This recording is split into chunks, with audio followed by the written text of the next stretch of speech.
kamu harus bisa menggantikan almarhumah anak kami. Jujurnya, Kansa sendiri nggak tahu siapa yang sudah menyelamatkan Kansa dari koper waktu itu. Oscar kembali dicek body dan ditutup matanya ketika hendak berangkat ke villa misterius milik si wanita misterius yang menyekap Kansa. Seperti biasanya, Oscar akan memberikan bimbingan materi kepada Kansa.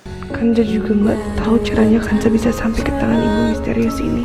Diam-diam dengan menggunakan sepeda motor, Fatan mengikuti mobil yang membawa Oscar. Demikian juga dengan Kenzie. Dia mengikuti mobil orang yang membawa Oscar, namun Kenzie mengendarai mobilnya. Sayangnya keberadaan mereka diketahui oleh Pak Sopir. Dia pun mengeluarkan bola-bola paku yang telah dengan sengaja dirancang khusus di mobil itu. Motor Fatan dan mobil Kenzie menjadi oleng setelah ban kendaraan mereka melindas bola-bola paku.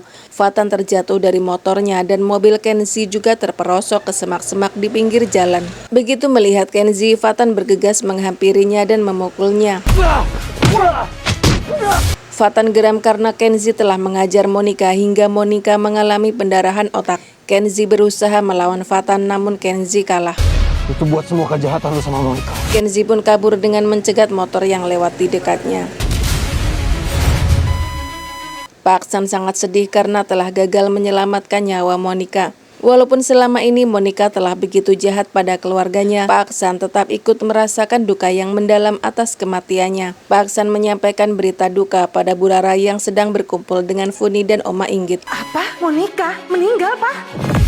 Bu Rara dan Funi tak kalah syok dan terkejutnya mendengar kabar duka tentang meninggalnya Monica. Tetapi berbeda dengan Oma Inggit. Oma Inggit malah mengucapkan alhamdulillah atas meninggalnya Monica. Bu Rara merasa heran dengan tingkah laku mama mertuanya itu. Sambil tersenyum, Oma Inggit mengatakan bahwa Monica adalah manusia yang sangat jahat. Kalau kini dia mati, maka keluarga mereka akan merasakan kedamaian karena tidak akan ada lagi yang berbuat jahat seperti Monica. Harus cari cara gimana supaya untuk bisa nemuin lokasinya Kansa. Bu Hutami menangis begitu membaca surat dari Kansa yang dititipkan kepada Oscar. Dalam surat itu, Kansa menyatakan bahwa dia baik-baik saja. Dia aman berada di tempat seorang wanita misterius yang menginginkannya menjadi seorang pengacara. Ibu, Kansa di sini baik-baik aja. Kansa meminta ayah dan ibunya untuk tidak terlalu memikirkan Kansa karena Kansa berada di tempat yang aman dan nyaman. Kansa ingin fokus belajar untuk bisa menjadi seorang pengacara yang dapat dibanggakan oleh ayah dan ibunya. Dan sekarang Kansa lagi fokus ke masa depan Kansa. Bu Hutami menangis. Dia sangat merindukan Kansa. Walaupun dia tahu Kansa baik-baik saja, tetap saja nalurinya sebagai seorang ibu tetap ingin memeluk putrinya dan menatap wajahnya setiap hari. Tetapi setidaknya Bu Hutami merasa sedikit lega karena sudah mengetahui kabar tentang Kansa. Wanita misterius masuk ke kamar Kansa dengan wajah lesu. Dia meminta Kansa untuk menutup buku yang sedang dibacanya. Dia akan memberikan sebuah kabar yang sangat penting. Kansa boleh ngeliat ya Tante. Wanita misterius menyampaikan kabar duka, yaitu Monica telah meninggal dunia. Kansa syok.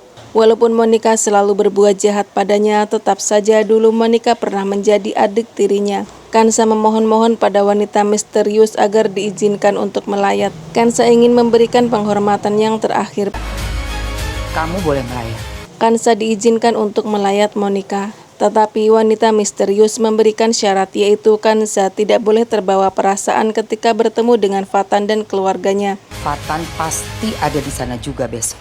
Kansa harus ingat pada cita-citanya untuk menjadi pengacara yang hebat. Dan seperti biasanya, wajah Kansa ditutup dengan kain hitam ketika Kansa berangkat ke pemakaman Monica. Kamu jangan sampai goyah melihat laki-laki itu.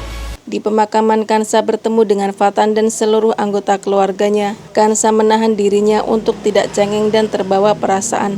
Kansa memutuskan kembali ke villa misterius setelah pemakaman Monica selesai.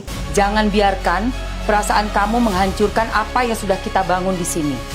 Bu Hutami dan Fatan berusaha untuk mengajak Kansa pulang. Tetapi Kansa meyakinkan mereka bahwa Kansa akan aman dan baik-baik saja di villa bersama dengan wanita misterius. Kamu harus memikirkan masa depan kamu.